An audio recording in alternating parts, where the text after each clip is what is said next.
வணக்கம். உண்மை செய்திகளுக்கு உங்களை வரவேற்கிறோம். நெல்லை புதிய பேருந்து நிலையம் அருகில் பாப் ஸ்ட்ரீட் திறப்பு விழா நடைபெற்றது. தொழிலதிபரும் தமிழகம் வெற்றிக் கழகம் பிரமுகருமான புல்லட் ராஜா திறந்து வைத்தார். இக்கடையில் குழந்தைகள், பெண்கள் மற்றும் ஆண்களுக்கு எல்லா வகையான ஆடைகளும் பொருட்களும் தரமான விலையில் மொத்தமாகவும் சில்லறையாகவும் கிடைக்கிறது. திறப்பு விழாவில் பல கட்சி பிரமுகர்கள், தொழிலதிபர்கள், நண்பர்கள், குடும்பத்தார்கள் பலர் கலந்து கொண்டனர். ஏற்பாடுகளை நிர்வாகத்தின் உரிமையாளர்கள் பி. மனோகரன், எம். பெரியதுரை, எம். விக்னேஷ் குடும்பத்தார்கள் செய்திருந்தார்கள்.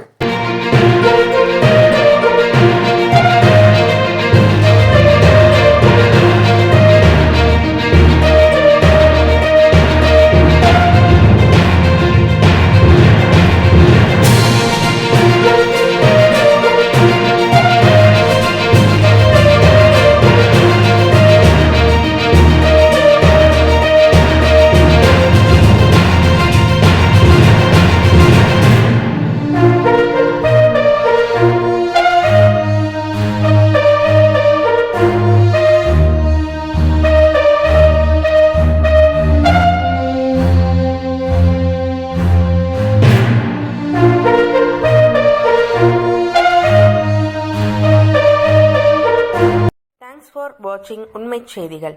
நெல்லை செய்திகளை உடனுக்குடன் தெரிந்து கொள்ள சேனலை சப்ஸ்கிரைப் பண்ணுங்க, லைக் பண்ணுங்க, ஷேர் பண்ணுங்க.